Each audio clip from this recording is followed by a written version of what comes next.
আসসালামু আলাইকুম রহমতুল্লাহ। আর বাংলা নিউজ, সাথে আছি আমি শাহবাজ। 3 জুলাই 2024। শুরুতেই খবরের শিরোনাম। রোহিঙ্গা শিবিরে 2 গ্রুপের গোলাগুলিতে 900 প্রহরী নিহত।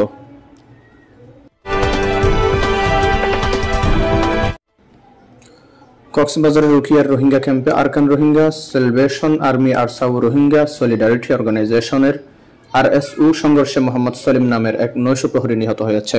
এ সময় গুলিবিদ্ধ হয়ে গুরুতর আহত হয়েছেন আরও 2 জন 900 প্রহরী। মঙ্গলবার 2 জুলাই রাত 2:30টার দিকে পালংখালী ইউনিয়নের হাকিমপাড়া 14 নম্বর ক্যাম্পের ব্লক E3-তে এ ঘটনা ঘটে।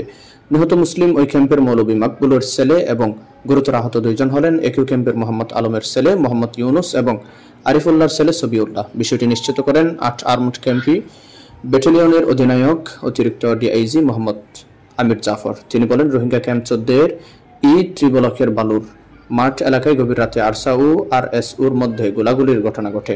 পরে পিবিএন ও পুলিশ গিয়ে পরিস্থিতি নিয়ন্ত্রণে আনে। এ সময় ঘটনাস্থল থেকে একজন 900 প্রহরীর লাশ উদ্ধার করা হয়। এছাড়া গুরুতর আহত অবস্থায় আরও 2 900 প্রহরীকে উদ্ধার করে হাসপাতালে চিকিৎসা দেওয়া হচ্ছে। উখিয়া থানার ভারপ্রাপ্ত কর্মকর্তা ওসি মোহাম্মদ শামীম হোসেন জানিয়েছেন, ঘটনাস্থল থেকে একজনের লাশ উদ্ধার করে ময়নাতদন্তের জন্য কক্সবাজার সদর হাসপাতালের মর্গে পাঠানো হয়েছে। আসসালামু আলাইকুম রহমতুল্লাহ।